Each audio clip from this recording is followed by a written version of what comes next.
दोस्तों नमस्कार। दोस्तों ईपीएफओ का नया बदलाव तो आ चुका है, लेकिन नए बदलाव में बहुत सारी समस्याएं आ रही हैं।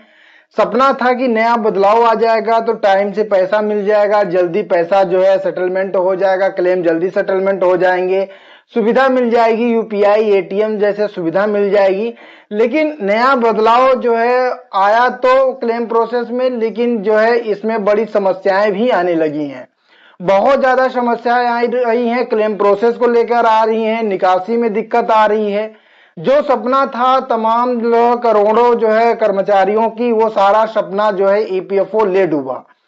आज मैं आपको दोस्तों एक जो है नया प्रॉब्लम का सलूशन बताने वाला हूं। बहुत सारे लोग कमेंट कर रहे थे कि सर इसका जो है इस पे वीडियो बना के मुझे बताइए, इसका प्रॉब्लम का सलूशन क्या है। ये एक नया प्रॉब्लम क्रिएट हो रही है जब वो अपना पैसा जो है, जब पीएफ का जो क्लेम है नए प्रोसेस के हिसाब से जब वो क्लेम करने जाते हैं तो उनके सामने ऐसा प्रॉब्लम क्रिएट हो रही है। यहाँ पे आपको दोस्तों दिखा सकता हूं, यहाँ पे आप दोस्तों देख सकते हो, the claim is not allowed since a previous GD account claim is already in process। अब यहां पे सबसे बड़ी प्रॉब्लम ये भी आ गई। पहले ये सब तो प्रॉब्लम कुछ भी आती ही नहीं थी, कोई मतलब ही नहीं रहता था क्लेम वाले प्रोसेस से। अगर कुछ भी अगर हमारा जो है रिक्वेस्ट पेंडिंग है तो उसमें क्लेम वाले प्रोसेस से कोई मतलब नहीं होता था। हमने क्लेम किया, हमारी मेंबर आईडी में जो जिस मेंबर आईडी से हमने क्लेम किया उस मेंबर आईडी से जो है ईपीएफओ टीम चेक करती थी, सेटलमेंट प्रोसेस करके हमारा जो पैसा हमारे बैंक अकाउंट तक भेज देती थी। हम रिक्वेस्ट जो सबमिट करते थे, हमारी जो है समस्याएं रहती थी तो वो हम समस्याएं हमारी कंपनी से रहती थी। अगर कंपनी उसको नहीं सुनेगी या नहीं अप्रूवल करेगी, उसको पास नहीं करेगी, करेक्शन को अप्रूवल नहीं करेगी, तो क्या हम अपना पीएफ का पैसा भी नहीं निकाल सकते हैं? ऐसा तो नहीं है कि एक ही मेंबर आईडी का हो, मान लो दूसरी कंपनी का है उसमें करेक्शन कर रहा हूं और प्रेजेंट वाली कंपनी का निकाल रहा हूं, या प्रेजेंट वाली में करेक्शन है, पिछली वाली कंपनी का पैसा निकाल रहा हूं, तो निकल तो जाना चाहिए। लेकिन समस्या ये सबसे बड़ी आ रही है कि the claim is not allowed since A previous GD account claim is already in process. ये आ रही है प्रॉब्लम। अब ये दोस्तों ये सबसे बड़ी प्रॉब्लम है कि मतलब ज्वाइंट डिक्लेरेशन अकाउंट आपका पेंडिंग है, रिक्वेस्ट पेंडिंग होगा। आइए आपको दिखाते हैं कि आपको ये कैसे स्टेटस पहले यहाँ पे कहाँ शो हो रहा है। जब हम क्लेम करने आते हैं तो आपको आना है, ठीक है, अपने गूगल क्रोम में ब्राउजर में आना है, ईपीएफओ सर्च करना है। ईपीएफओ का दो वेबसाइट है, ठीक है, ये भी ध्यान देना। मतलब आपका एक ईपीएफओ सर्च करते हो तो आप epfindia.gov.in वेबसाइट पे आ जाते हो। यहां से आप डायरेक्ट क्लिक करते हो तो आपके सामने यहाँ पे एम्प्लॉय प्रोविडेंट फंड ऑर्गेनाइजेशन के इस तरह का ऑफिशियल वेबसाइट यहाँ पे ओपन हो जाता है। यहाँ पे आप दोस्तों देख सकते हो, ठीक है, ये इस वाले डैशबोर्ड पे आते हो। लेकिन आज आपको ये भी बता देता हूं कि दूसरा वर्जन भी है। दूसरा वर्जन जैसे कभी कभी ये इसका सर्वर नहीं काम करता है तो आपको दूसरा वर्जन पे जाना है। आपको क्या करना है कि गूगल क्रोम में ही आना है और ईपीएफओ सर्च करना है। अब जैसे ईपीएफओ आप सर्च करेंगे तो आपके सामने epfindia.gov.in वाला पहला वेबसाइट आ जाएगा। आपको इस www.epf.gov.in है, ठीक है। दूसरा वाला ये वेबसाइट है, पहला वाला वेबसाइट है www.epfindia.gov.in। देखना है। अब यहाँ पे दूसरा वाले पे क्लिक करता हूं तो आपको यहाँ पे नया वर्जन का एक जो है साइट यहाँ पे ओपन होता है, ठीक है। यहाँ पे दोस्तों देख सकते हो, मैं यहाँ पे क्लिक करता हूं तो यहाँ पे हमारे पास एक नया वर्जन का साइट ओपन हो चुका है, आप दोस्तों देख सकते हो। अब यहाँ पे आप वही जो अपडेशन हुआ है उसी का अलर्ट आपको आ रहा है तो ओके करके हटा देना। अभी आपके सामने नया डैशबोर्ड दिख रहा होगा, है ना। आप ईपीएफओ का ये नया वर्जन है। अब आपको इस वर्जन को अभी आपको जानकारी थी या नहीं थी, मैं आपको बता दिया इस वीडियो में। तो आपको इस नए वर्जन पे आना है। अगर कभी भी अगर पुराने वर्जन पे जा रहे हो, उस वेबसाइट पे अगर सर्वर वगैरह डाउन है तो नए वर्जन पे आके काम कर सकते हो। नए वर्जन बहुत स्पीड में काम भी होता है यहाँ, मतलब क्लेम वगैरह प्रोसेस सब वही है, मतलब सर्वर तेज काम करता है इस पर। अब यहाँ पे नए वर्जन पे आते हैं तो आपके सामने इस तरह का डैशबोर्ड ओपन होता है।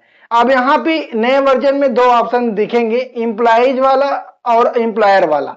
यहाँ पे कंपनी भी काम करती है आपको इस वेबसाइट पे आपके, और यहाँ पे एम्प्लॉइज भी काम करता है, दोनों काम कर सकते हैं यहाँ पे इस वेबसाइट पे आके। यहाँ पे एम्प्लॉइज वाले पे क्लिक करता हूँ, एम्प्लॉइज लॉगिन। जैसे क्लिक करेंगे तो वही प्रोसेस ले जाएगा, अलर्ट आएगा तो अलर्ट हटा देना। यहाँ पे वही जो अभी अपडेशन हुआ है उसी का है, ओके करके हटा देंगे, फिर वही लॉगिन प्रोसेस पे रिडायरेक्ट करेगा। ठीक है, प्रोसेस सब वही है, डैशबोर्ड अलग है। अब यहाँ पे दोस्तों क्या करेंगे, अपना यूएन नंबर पासवर्ड आपको यहाँ पे फिलअप करना है।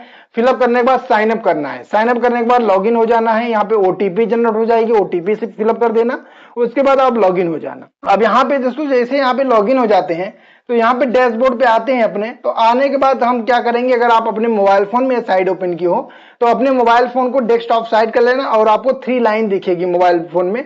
उस 3 लाइन पे क्लिक करोगे तो ये जो सर्विस ऊपर दिख रही है तो आपको वहां पे 3 लाइन पे दिखेंगी। ठीक है, थोड़ा मोबाइल में देखने में थोड़ा दिक्कत होती है, तो आपको यहाँ पे ऑनलाइन सर्विस पे आना है। ठीक है, ऑनलाइन सर्विस पे क्लिक करोगे जैसे तो जितने भी अपडेशन नए हुए हैं वो सारे अपडेशन आ जाएंगे। यहाँ पे नए जो क्लेम प्रोसेस में बदलाव किया गया है सारे आ जाएंगे। जहां पे आपको दोस्तों एक ऑप्शन दिखने को मिलेगा क्लेम फॉर्म नंबर 31 1910 से, जहां से अप्लाई करते हैं, तो यहाँ पे हम क्लिक करेंगे। क्लिक करने के बाद यहाँ हमसे जो है पूछा जाएगा बैंक का वेरिफिकेशन, तो यहाँ पे अपना बैंक अकाउंट नंबर डाल देना है। उसके बाद यहाँ पे जो है प्रोसेस ऑनलाइन क्लेम पर क्लिक कर देना है।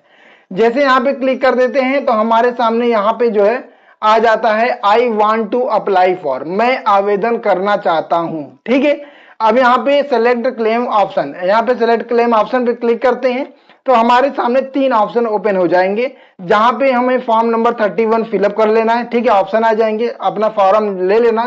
ठीक है, उसके बाद यहाँ पे मेंबर आधार वेरिफिकेशन सर्विस, इसको छोड़ देना है। ठीक है, इससे कोई लेना देना नहीं है। अब आपको दोस्तों यहाँ पे सेलेक्ट एलिजिबल सर्विस पे आना है। ठीक है, अब यहाँ पे सेलेक्ट एलिजिबल सर्विस पे आना है, तो यहाँ पे आने के बाद आपको यहाँ पे क्लिक करना है। तो यहाँ पे अपना मेंबर आईडी सेलेक्ट कर लेंगे। जैसे अपना मेंबर आईडी आप सेलेक्ट कर लेते हो, सेलेक्ट करने के बाद हमारे सामने एक प्रॉब्लम क्रिएट हो रही है। यहाँ पे the claim is not allowed since A previous GD account, claim is already in process. अब यहाँ पे ये प्रॉब्लम आ रही है। अब हम देखते हैं कि हमारा ये जीडी का मतलब होता है ज्वाइंट डिक्लेरेशन फॉर्म। ठीक है, ये जीडी जो शॉर्ट में है ज्वाइंट डिक्लेरेशन फॉर्म है। ठीक है, यहाँ पे अब ज्वाइंट डिक्लेरेशन फॉर्म आके देखते हैं। ठीक है, हम आएंगे ज्वाइंट डिक्लेरेशन फॉर्म में, तो यहाँ पे हमें जो है मैनेज में आना है। फिर से आपको होम पे आके मैनेज में आना।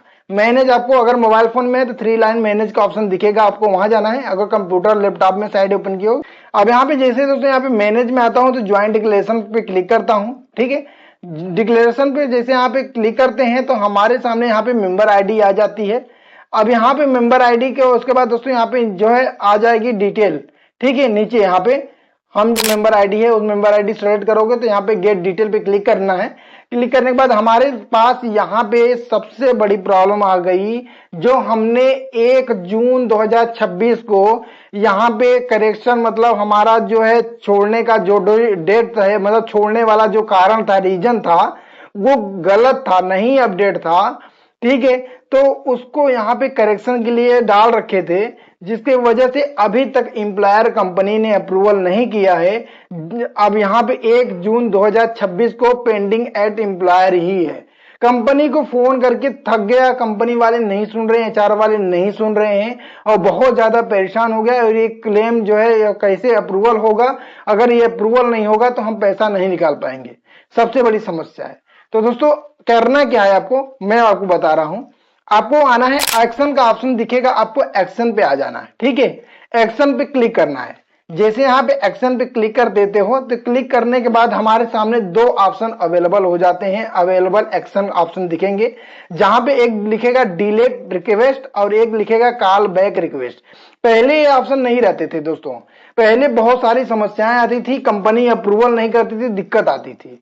अब यहाँ पे हम क्या कर सकते हैं, कॉल बैक रिक्वेस्ट, एक बार कंपनी को कॉल बैक के लिए रिक्वेस्ट डाल सकते हैं और वो फोन करेगी कंपनी। ठीक है, यहाँ पे कॉल बैक रिक्वेस्ट पे क्लिक करेंगे। जैसे क्लिक करेंगे तो हमारे सामने यहाँ पे इंपॉर्टेंट आ जाएगा, after click submit the joint declaration request will be call back form it's currently pending leave. जो अभी पेंडिंग है उसी का यहाँ पे हमें लिखना है, रीजन ऑफ कॉल बैक। यहाँ पे कंपनी को लिख देना है जो भी है, कि मैंने यहाँ पे जो है ज्वाइंट डिक्लेरेशन करेक्शन के लिए अपडेट किया है, लगा रखा है और इतने दिन से पेंडिंग है और उसको अप्रूवल नहीं मिला है, कृपया करके अप्रूवल कीजिए। ठीक है, कैसे लिखना है इसको अच्छी तरीके से मैंने यहाँ पे लिख रखा है, और अगर आपको चाहिए तो मैं आज आपको बता भी देता हूं।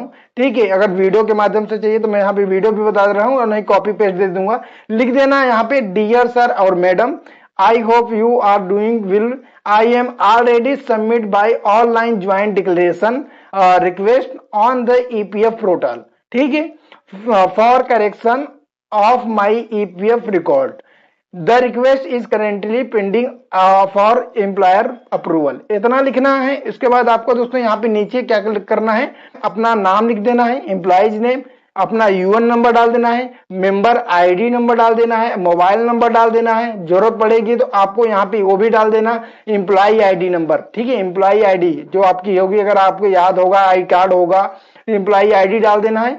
इतना डालने के बाद दोस्तों आपको क्या करना है, यहाँ पे सबमिट कर देना है। जैसे दोस्तों यहाँ पे इतना सबमिट कर देते हो तो कंपनी आपकी जो है फोन करेगी, आपका एचआर फोन करेगा और आप पे एक्शन होगा, उसको तुरंत काम उसको करना पड़ेगा। ठीक है, अगर आप उसको डिलीट करना चाहते हो तो डिलीट भी कर सकते हो, अगर डिलीट करके आप जो है दोबारा से अपना क्लेम कर सकते हो। ठीक है, तो ये भी प्रोसेस आप कर सकते हो। तो यहाँ पे पहले हम रिक्वेस्ट सबमिट कर देते हैं, सबमिट करने के बाद कॉल आ जाएगा, तो अगर काम हो गया तो बहुत बढ़िया है, कंपनी कर देती है तो बहुत बढ़िया है। तो आप दोस्तों इसका जो प्रॉब्लम का सोल्यूशन है इसी तरीके से आप कर सकते हो। ठीक है, ज्वाइंट डिक्लेरेशन में जो भी पेंडिंग है वो उसको या तो हटा सकते हो, या तो आप उसको कॉल बैक रिक्वेस्ट सबमिट कर सकते हो, जो कि आपका एम्प्लॉयर कॉल करेगा और आपका समाधान करेगा, उसको सही करेगा, फिर आप जाके अपना पीएफ का पैसा निकाल सकते हो। निकालने के बाद आपके सामने ये जो प्रॉब्लम क्रिएट हो रही, जो आपके सामने यहाँ पे दिक्कत आ रही है, the claim is not available since A previous GD account, claim is already in process, ये नहीं आएगा और आप अपना पैसा जो है निकाल सकते हो, अपना क्लेम कर सकते हो।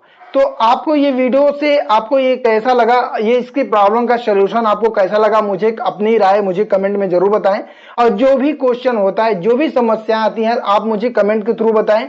मैंने जो है सभी का कमेंट देखता हूं, और जिसका मुख्य कमेंट समझ आती है, जिससे सबका सलूशन हो जाता है, तो उसी कमेंट पे वीडियो बना देता हूं, और जिससे सभी लोगों को जानकारी मिल जाए और उसका सलूशन वो पा सके। तो ये प्रॉब्लम का जो सलूशन है, यही प्रॉब्लम का सलूशन है। ज्वाइंट डिक्लेरेशन को या तो हटाओ, या तो कॉल बैक रिक्वेस्ट करके उसको प्रॉब्लम का सलूशन जो है प्रॉब्लम को सॉल्व करना पड़ेगा। ये चीज करने के बाद हमारा क्लेम जो है रिलीज हो जाएगा, फ्री हो जाएगा, फिर हम जो है अपना क्लेम कर सकते हैं।